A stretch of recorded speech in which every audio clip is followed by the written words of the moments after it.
Kwaba, welcome to this week's edition of Ghana in Focus. Myself, Kwame, Ghanaian writer, broadcaster, producer, entrepreneur, and podcaster.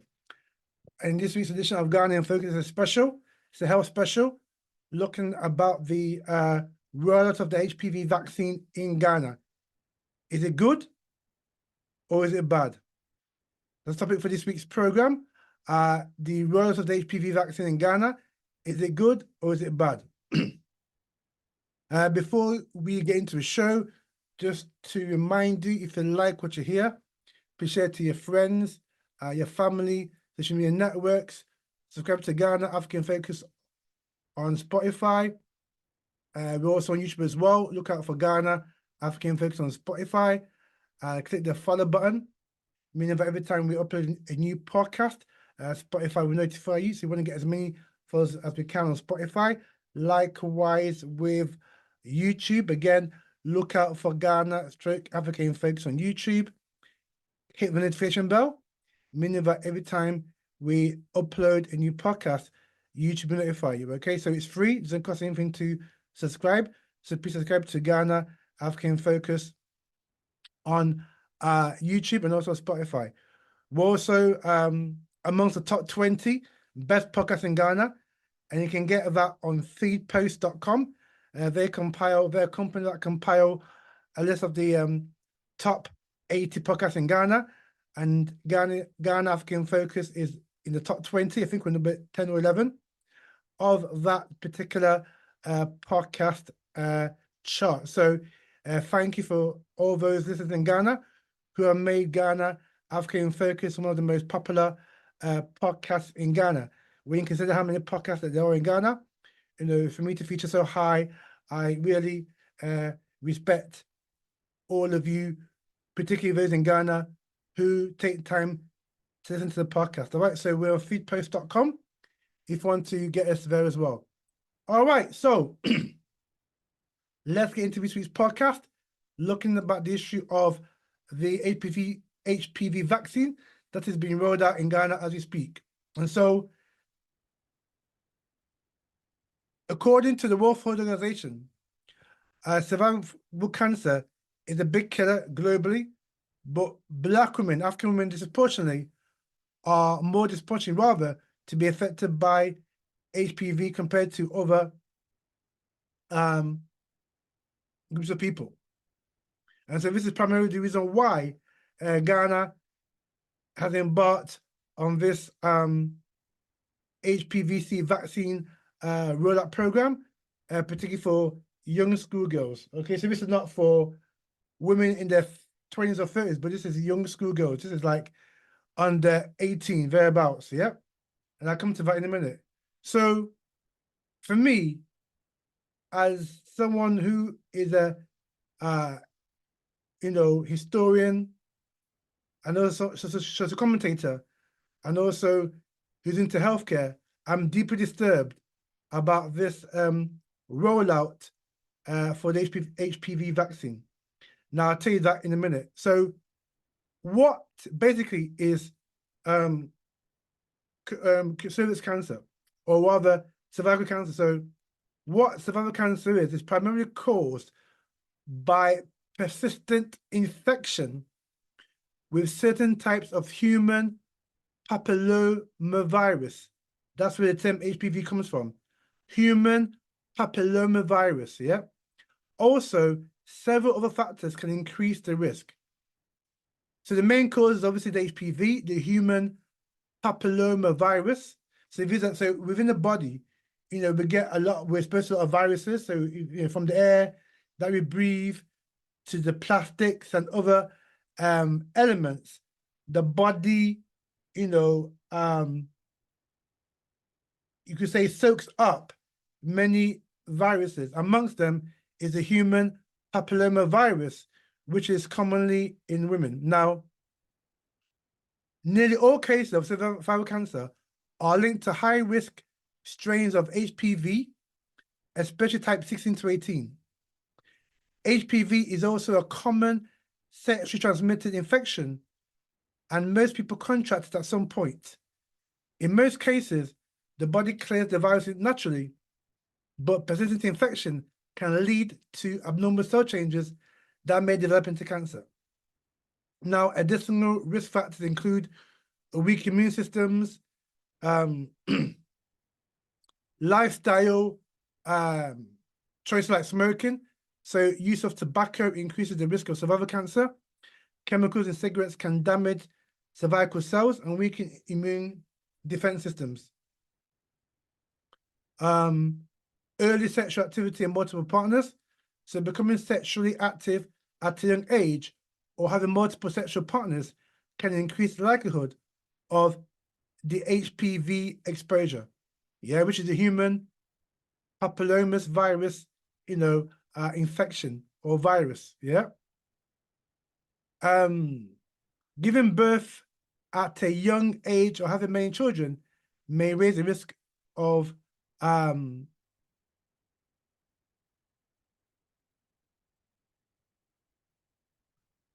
HPV.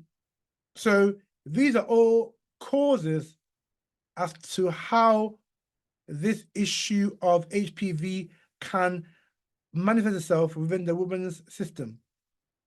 Now, Black women, it is said, by the World Health Authority, are disproportionately affected. Now, the reason that they give a very, very, circumspect, but I'll give you a couple, why Black women are more likely to develop HPV than any other social or any other group of women. Now, the first reason is delayed diagnosis and late-stage detection. Now, it says here, Black women are more likely to be diagnosed at a later stage of cervical cancer, with drastically lower survival rates. This is often due to limited access to regular screenings, like pap smears and HPV tests. Second reason is medical mistrust. If you were, last week I talked about the issue with what Donald Trump said about the paracetamol, or testosterone as it's called in America or North America, and also that being used in pregnant women. And I also told you about the book called Medical Apartheid. I left you some interviews that the author of Medical Apartheid made. So there's a history of medical mistrust. So that's another reason, particularly in the West, why Black women are more likely to get, cervical cancer, because of this generational mistrust of the system of healthcare, particularly in the West, that is rooted in historical abuses like forced sterilizations, and unethical experiments. That leads many Black women to delay or even avoid care, Another reason is also there's healthcare inequalities, particularly in the West. Black women are less likely to receive timely follow-up care after abnormal screenings, And this is blackdoctor.org. Also, implicit bias in healthcare can lead to medical providers deprioritizing preventive care or failing to explain procedures properly where Black women are concerned, So there's also, the last reason is lack of information and outreach. Many Black women, and this is also in Ghana and Africa as well, not just the West, but many Black women report not receiving adequate education about HPV, cervical cancer, or the importance of screening. Again, this is blackdoctor.org, where you can get this information. So these are some of the reasons why, it is alleged that Black women are disproportionately affected by cervical cancer. And so this is why the healthcare system in Ghana is running a program specifically targeting young children under 18, for this HPV vaccine. Now, for me, I'm very skeptical about this, and I'll tell you why. So, as I mentioned, if you are a regular listener to Ghanaian, African vectors, you understand that I'm against vaccines per se, given the historical context and also the modern day context. So, for example, the historical context, and I mentioned this before, the Tuskegee syphilis experiment, whereby they gave Black men in particular, both some Black women, but Black men in particular, African American men, the syphilis disease by injecting them, and they were told at the time that it was an experiment, it was nothing serious, yeah, and that Tuskegee syphilis experiment ended up in many Black men unknowingly at the time, so we didn't know that they're going to be injected with this syphilis infection, contracting syphilis, and this was then given to Black women when these Black men had sexual intercourse with their partners. Yep. So that's one example of why I'm skeptical. The historical abuse, and that's one example. Another example by historical abuse, during our enslavement, many medical experiments, took place, particularly on Black women, on the slave plantations of the Caribbean, North South America, and in Africa as well, but to a small degree. And these experiments were used basically as social engineering and to justify why, in the white man's eye, Black people were inferior. And also in Australia, if you look at the lock hospitals, how they treated Aboriginal people when the British, terrorized Australia and captured their people, the Aboriginal people, and put them in these lock hospitals, right? And did many experiments on them, that shows you some of the historical, damage that's been done in terms of particularly Black women and the healthcare field. Now, the modern day aspect, I can give you, again, some examples from that. Many in Israel, and even before coming to Israel, many Ethiopian Jewish women were sterilized, in most cases without their consent, and because of the sterilization, many Black women in Ethiopia have not been able to give childbirth, have not been able to have children, and this was done, in around about 10 years ago. So many Ethiopian women, right, in Israeli-run transit camps were reported to be told that they had to accept Depo-Provera injections in order to receive aid or be allowed to emigrate to Israel. Many were unaware the shots were contraceptives.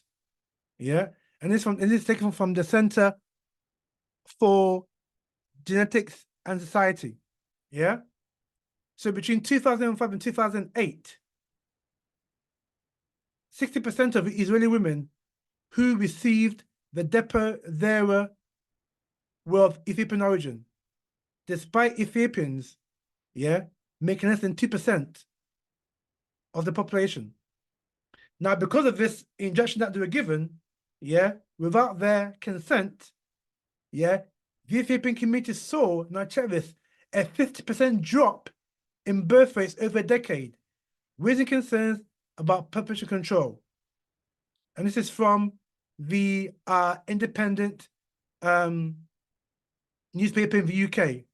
Okay, so this shows you today, even this not long ago, this is the 2000s, how injections were given to Black women in Israel unknowingly, but as this could led to rapidly falling birth rates among Ethiopians in Israel.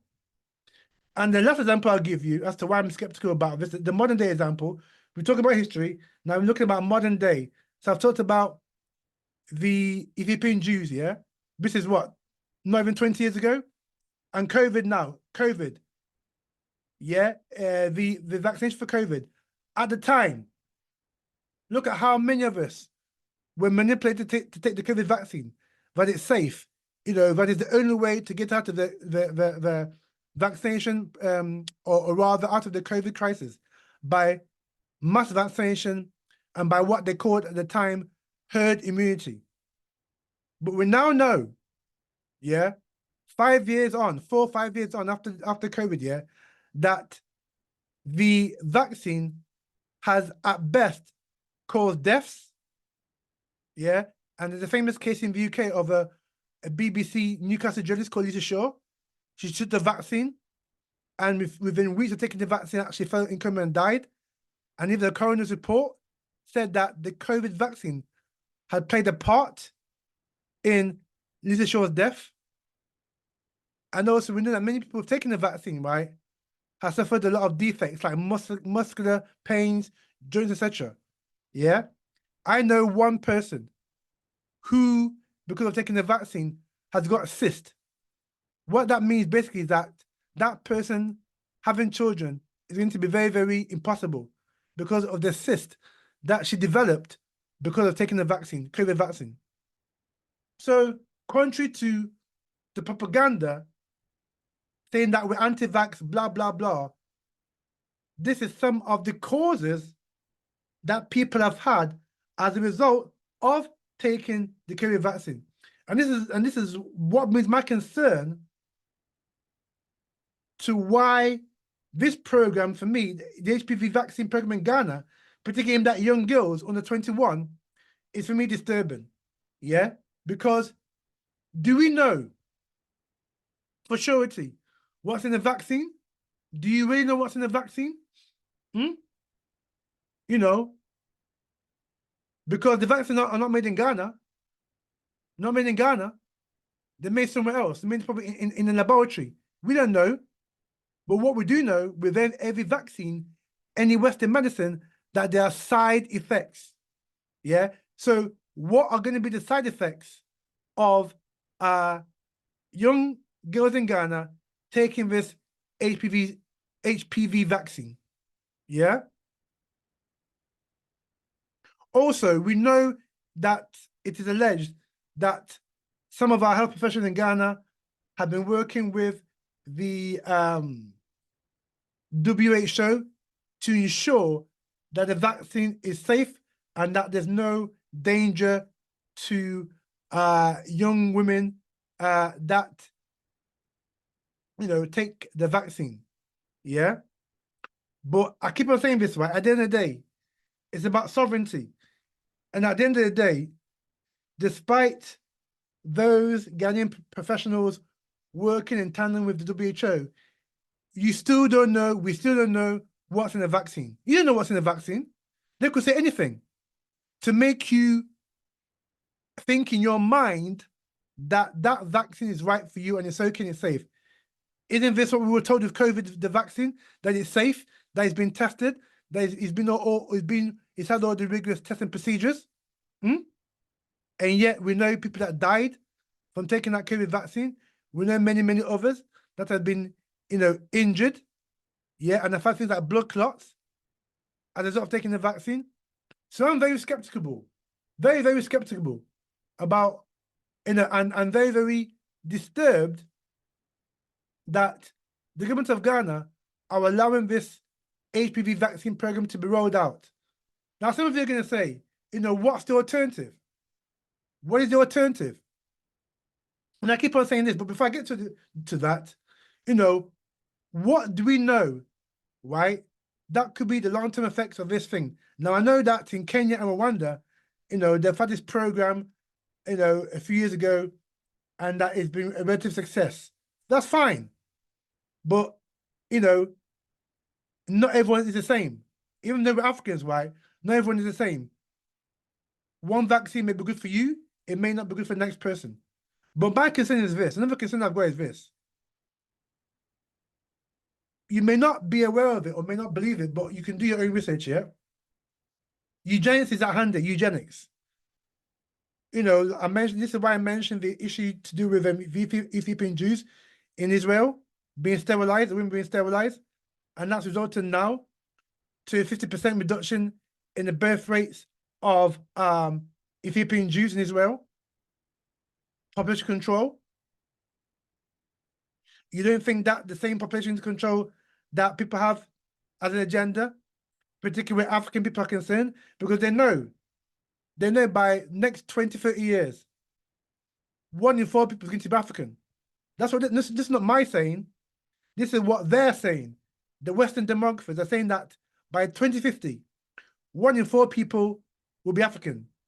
And the African continent, yeah, or rather, in terms of the world, the majority of young people, at least 1 in 3 young people will be black, be African. Yeah. And the implications of that in terms of Africa itself, but more importantly, the West, whereby you've got declining birth rates, you've also got an aging population, and then you've got also problems with, migration. Yeah. So you don't think that people want to ensure that the African population does not grow to an extent? And so when you give potential mothers HPV vaccine that we don't really know for sure, 100% what's in the vaccine, are you telling me that there's going to be no side effects?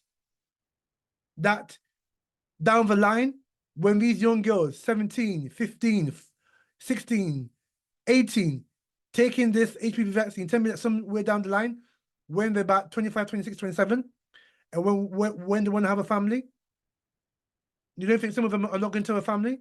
You don't be able to have children because of the vaccine? I told you about the cyst in one of my friends. By taking COVID, that is now basically she can't have children, or very likely that she can have children. You see, these are some of the questions we must ask as Africans. Don't take at face value everything people tell us. We've got to do our own research as Africans, yeah? So let me now come to solutions.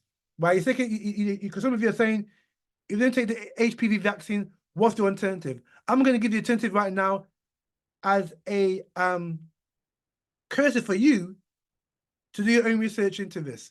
So African medicinal plants, like I said last week when I came to, talk about the Trump issue with paracetamol, yeah?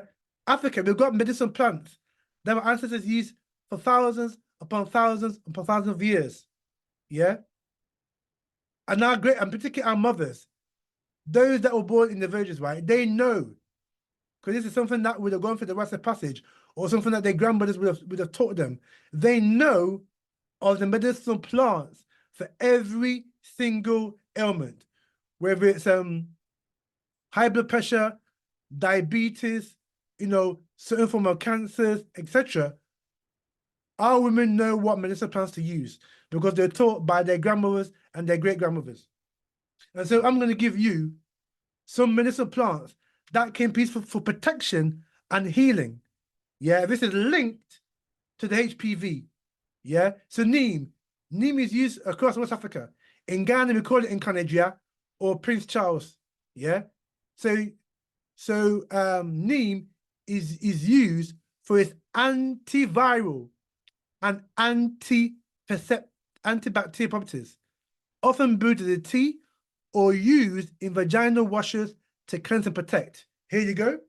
So that alone, the neem, when it's used for, and because it's antiviral, yeah, antiviral, HPV, papillomavirus, yeah, antiviral and antibacterial properties. You don't think the neem can protect the HPV that women could get? Another herb or plant called moringa. This is known as the miracle tree. It boosts immunity and balances hormones and supports overall wellness.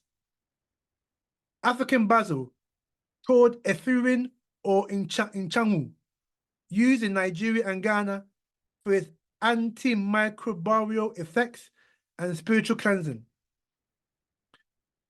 Another one here called Sutherlandia, cancer bush, used in Southern Africa to strengthen the immune system and fight viral infections. Yeah, hibiscus. Yeah, that is used to make sobolo the drink that we call Sobolo in West Africa, Ghana, Nigeria, and others, rich in antioxidants and used to regulate menstrual cycles in women and support reproductive health. And the last one is baobab fruit, B-O-A-B-A-B, fruit. This is high in vitamin C and antioxidants that supports the immune system, the immune function and cellular repair. Yeah. So just to give you these herbs in context, like these medicinal plants in context, right? In many African traditions, right, these medicinal plants, right, is about, it's not just about healing the body, right? It's about restoring balance with ancestors, nature, and the community. So rituals and prayers that accompany these herbal treatments ensure full spectrum healing. And this is something that we don't understand as Africans today, because many of us have become used to Western medicine, Western culture. These medicinal plants in our African traditions, right, is used for healing the body and also bringing it back to life, yeah, and bringing it back to balance with the ancestors in nature. And so for me, you know, this is what we should be looking at in terms of alternative solutions and remedies for, you know, the HPV issue that we have with our women. Now, again, you know, I can give you some herbs. So I mentioned medicinal plants. Let me talk about some herbs that can be used for HPV and cervical health. Yeah. So these herbs, right, is not so-called a cure, in quote, in terms of the Western medical sense. However, they are used to strengthen the immune system, reduce inflammation, and support the body's ability to heal itself from viruses, particularly the HPV virus in our women. So these herbal remedies include curcumin, right? This is from turmeric, and is known for its antiviral and anti-inflammatory properties.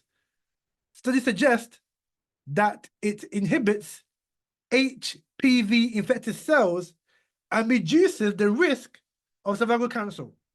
Check this now. This is curcumin from turmeric.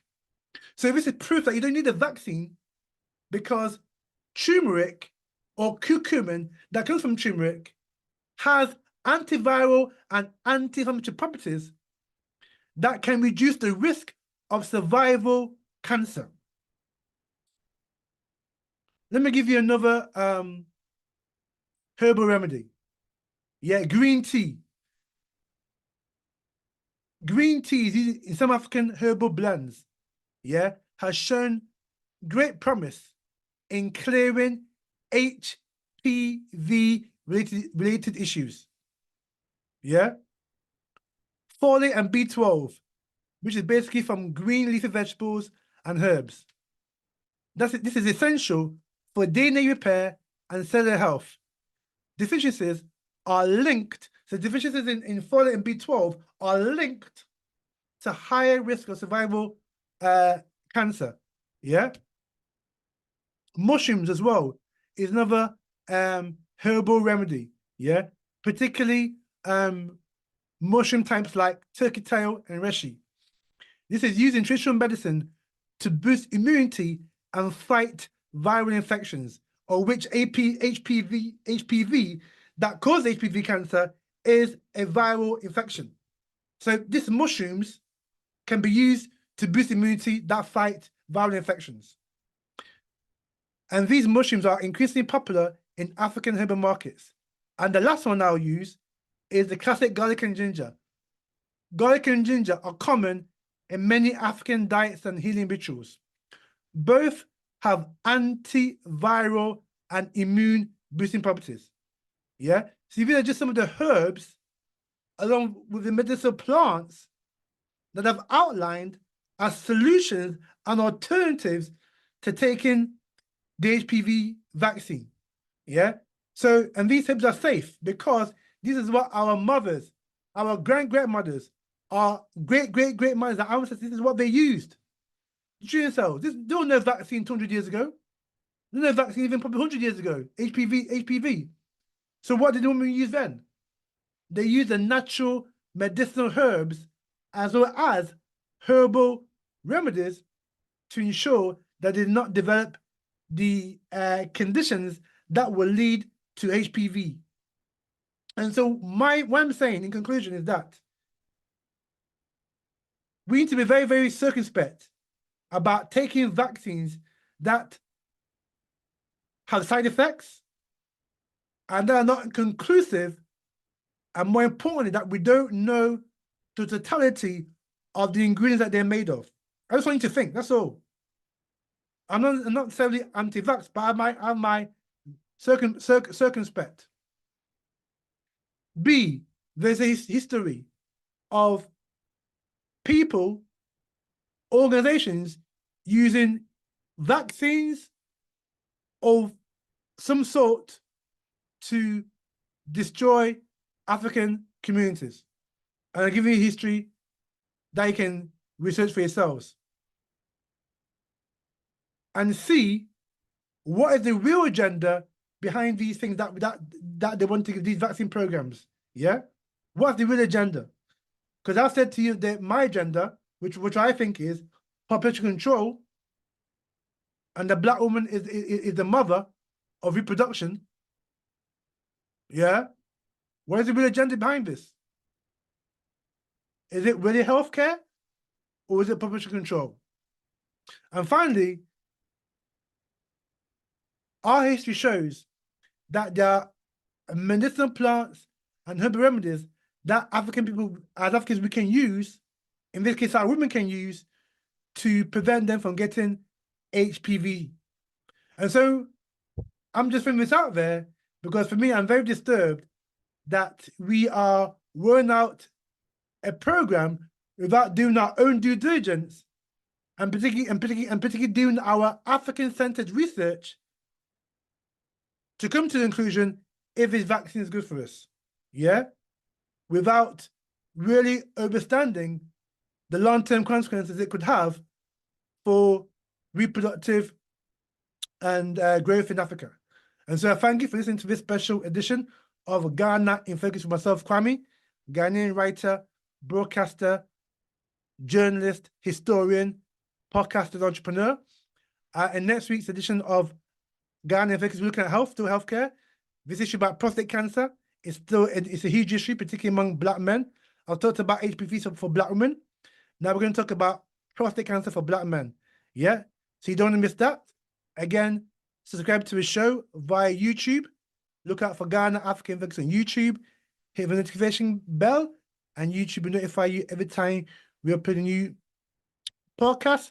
Subscribe to Ghana African Focus on Spotify. Hit the follow button, and Spotify will notify you of every time we upload a new podcast. All right, so for myself, Kwame, and from the crew here on Ghana in Focus, thank you for listening, and we'll see you next week for some more Ghana in Focus.